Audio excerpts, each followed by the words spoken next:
Ever wondered why procrastinators would make excellent gardeners? Well, let's dive into the world of quirky quandaries and hilarious habits to find out. Picture this.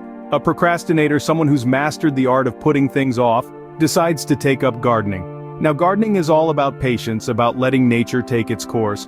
It's about planting a seed and then waiting and waiting some more for it to sprout and grow. Sounds familiar, doesn't it? It's almost like procrastination, but with a green thumb. So, the joke goes, why did the procrastinator become a gardener? Because they love to put things off. There's something almost poetic about it, isn't there?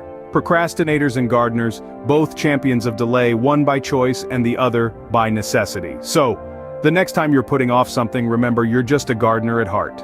Ever sought relationship advice from a couch or found yourself in the slowest supermarket line?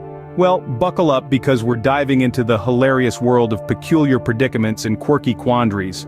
So, there I was, looking at my couch, asking it for relationship advice, but alas, like an aloof lover, it just couldn't commit. Talk about trust issues. Now let's move on to the supermarket saga. Ever noticed how you always, and I mean always, end up in the slowest line? It's like a cosmic joke, isn't it? You've got your groceries, you're ready to check out, but the universe just has to hit the pause button. It's like you've developed a superpower, but instead of flying or invisibility, you've got the power of impatience.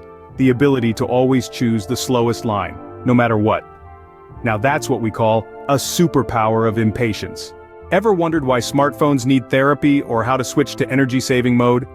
It's time to delve into the humorous side of our everyday habits. Picture this. A smartphone walks into a therapy session. The therapist asks, "What brings you here today?" The smartphone replies, "I have too many issues with attachment. I'm always hanging on to every call, every message, every notification. It's exhausting." And then there's me. I often find myself accused of laziness. But let me clarify, I'm not lazy, I'm just in energy-saving mode. I mean, why burn all that energy when you can just sit back, relax, and let the world turn? It's all about efficiency, right? Now imagine telling your computer you need a break from work. What does it do? It starts throwing screen time exceeded warnings at you. Talk about being overly attached. Remember, you're not lazy, you're just conserving energy. Ever found yourself overanalyzing your decision to overanalyze, or reading more TV guides than books?